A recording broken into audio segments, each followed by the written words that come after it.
तो स्वागत है आपका एक और नई वीडियो में। पिछली वीडियो तक हम लोग ये जान चुके थे कि कैसे फिज़िकल फिटनेस और नींद हमारी चेतना पर प्रभाव डालती है। इस वीडियो में हम बात करने वाले हैं ब्रेथ के ऊपर, यानी सांस के ऊपर। देखिए, आप हर रोज़ खाना तो खाते ही होंगे। अगर मैं आपसे पूछूं कि आप खाना किस लिए खाते हो, तो आप बोलेंगे कि खाना खाने से हमारी बॉडी में एनर्जी आती है, जिससे कि हम अपने दिनचर्या के काम कर सकते हैं। अब सिर्फ सॉलिड फूड को कंज्यूम करने से ही हमारे अंदर एनर्जी नहीं आ जाती। जो हम फूड कंज्यूम करते हैं, फॉर एग्ज़ाम्पल आपने रोटी खाई, उसके अंदर कार्बोहाइड्रेट्स होते हैं। वो कार्बोहाइड्रेट्स पहले सिंपल शुगर्स में जैसे ग्लूकोज में टूटते हैं, फिर ग्लूकोज ऑक्सीजन के साथ रिएक्ट करके हमें एनर्जी देता है। तो इस पूरे प्रोसेस में सॉलिड फूड तो इम्पोर्टेंट है ही, साथ के साथ ऑक्सीजन भी बहुत इम्पोर्टेंट है।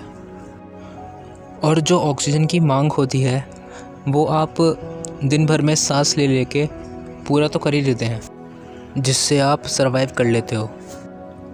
पर जब बात आती है ना अपने ब्रेन की हाईएस्ट पॉसिबिलिटी बजाने की, अपने दिमाग की सारी खिड़कियां खोलने की, तब उतनी ऑक्सीजन पर्याप्त नहीं है बॉडी के लिए। तो इसीलिए अपने दिमाग में भरपूर मात्रा में ऑक्सीजन पहुंचाने के लिए योग में हम प्राणायाम करते हैं। प्राणायाम को योग के अंदर एज अ इनिशियल स्टेप माना जाता है। और अगर आप ये सिर्फ 2 प्राणायाम, भस्त्रिका प्राणायाम और नाड़ी शुद्धि, सिर्फ ये 2 ही फॉलो करेंगे ना डेली, आप देखेंगे कि आप अपने थॉट्स और इमोशंस को बहुत ही ज़्यादा आराम से कंट्रोल कर पाते हैं। तो इनमें से सबसे पहले हम भस्त्रिका प्राणायाम की बात करते हैं। भस्त्रिका प्राणायाम पे मैं आपको अपना एक्सपीरियंस बताता हूँ।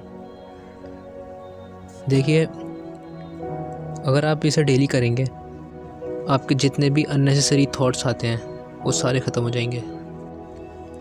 आपका स्टेमिना काफ़ी बढ़ जाएगा। और इसे करने के बाद ना आप अपनी बॉडी में एक अलग ही वाइब्रेशन फील करेंगे। और उस टाइम हल्की से हल्की ध्वनि जैसे ओम का उच्चारण भी ना आपको अंदर तक पूरा हिला देगा। उस टाइम ओम का उच्चारण करने से ना आपका ध्यान अपने आप ही आपकी बॉडी को छोड़कर सारा का सारा ध्यान आपकी आज्ञा चक्र पर, मतलब आपकी दोनों आँखों के ऊपर, आपका ध्यान अपने आप ही उधर फोकस हो जाएगा। इसीलिए मुझे ये प्राणायाम बहुत पसंद है। इससे बिल्कुल इंस्टेंट इफ़ेक्ट आपकी बॉडी पे पड़ता है, जिससे आप अंदर तक हिल जाते हो। तो अगर अब हम बात करें नाड़ी शुद्धि की, तो सबसे पहले आपको यह समझना पड़ेगा कि नाड़ियाँ किसे बोलते हैं। देखिए, नाड़ियों को आप ऐसे समझिए, ये हमारी बॉडी के अंदर वो चैनल्स या नालियाँ होती हैं जिसके थ्रू हमारी पूरी बॉडी में एनर्जी फ़्लो करती है। जिस तरह किसी इलेक्ट्रॉनिक कंपोनेंट जैसे कंप्यूटर के अंदर एनर्जी वायर्स के थ्रू फ्लो करती है, उसी तरह ह्यूमन बॉडी के अंदर प्राणिक ऊर्जा नाड़ियों के थ्रू फ्लो करती है। और इन नाड़ियों का ना कोई फिज़िकल सिग्निफिकेंस नहीं होता। मतलब अगर हम बॉडी को फाड़ के देखेंगे तो ये नाड़ियाँ हमें दिखने वाली नहीं है। इन नाड़ियों की एग्जिस्टेंस को सिर्फ़ और सिर्फ हम अपने एक्सपीरियंस के थ्रू समझ सकते हैं। हमारी बॉडी में 72,000 नाड़ी होती हैं। लेफ़्ट बॉडी में 36,000 और राइट बॉडी में भी 36,000। देखिए, हमारे लेफ़्ट बॉडी में जितनी भी नाड़ियाँ होती हैं वो हमारे फेमिनाइन कैरेक्टर को बढ़ाती हैं, और हमारी राइट बॉडी में जितनी भी नाड़ियाँ होती हैं वो हमारे मैस्कुलाइन नेचर को बढ़ाती हैं। और हर ह्यूमन बॉडी के अंदर ये दोनों तत्व, पुरुष तत्व और महिला तत्व, फेमिनाइन और मैस्कुलाइन, दोनों इक्वल मात्रा में प्रेजेंट होने चाहिए। महादेव भी हमें अपने अर्धनारीश्वर वाले अवतार से यही समझाते हैं। लेफ़्ट बॉडी मतलब फेमिनाइन और राइट बॉडी मतलब मैस्कुलाइन। और इसी बैलेंस को बनाए रखने के लिए और इन दोनों नेचर को हमारी बॉडी के अंदर हायर स्टेट पर पहुंचाने के लिए योग में हम करते हैं नाड़ी शुद्धि प्राणायाम।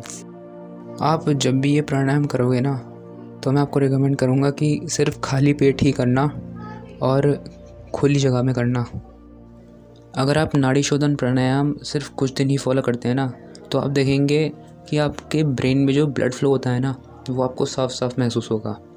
मतलब वेन्स के अंदर ब्लड का पंप होना और फूलना और उसका कम होना, वो आपको साफ साफ महसूस होगा। कुछ दिनों बाद आप देखेंगे कि आपकी स्लीप की ड्यूरेशन जो होती है वो धीरे धीरे कम होने लग गई है, फोकस पहले से ज़्यादा बढ़ चुका है और आपको सिंपल से सिंपल म्यूज़िक जैसे इंस्ट्रूमेंटल म्यूज़िक भी अंदर तक हिला देता है। और नाड़ी शुद्धि करते करते ना एक समय ऐसा आ जाता है कि 24 घंटे आपका ध्यान आपकी सांसों पे होता है। आप कुछ भी काम कर रहे हो, आपका एक सूक्ष्म ध्यान आपके सांसों पर हमेशा रहता है और इसी चीज़ से आगे फिर हम मेडिटेशन की तरफ पहुंच पाते हैं। आदि शंकराचार्य ने यही तो कहा था, निश्चल तत्वम जीवन मुक्ति। मतलब इस दुनिया की किसी भी चीज़ पर अगर आप पूरा फोकस कर लेते हो, इतना तगड़ा फोकस कि उसके अलावा दुनिया में और कुछ आपको दिखे ही ना, तो वही चीज़ आपको एनलाइटनमेंट की तरफ ले जा सकती है, मतलब मुक्ति की तरफ ले जा सकती है।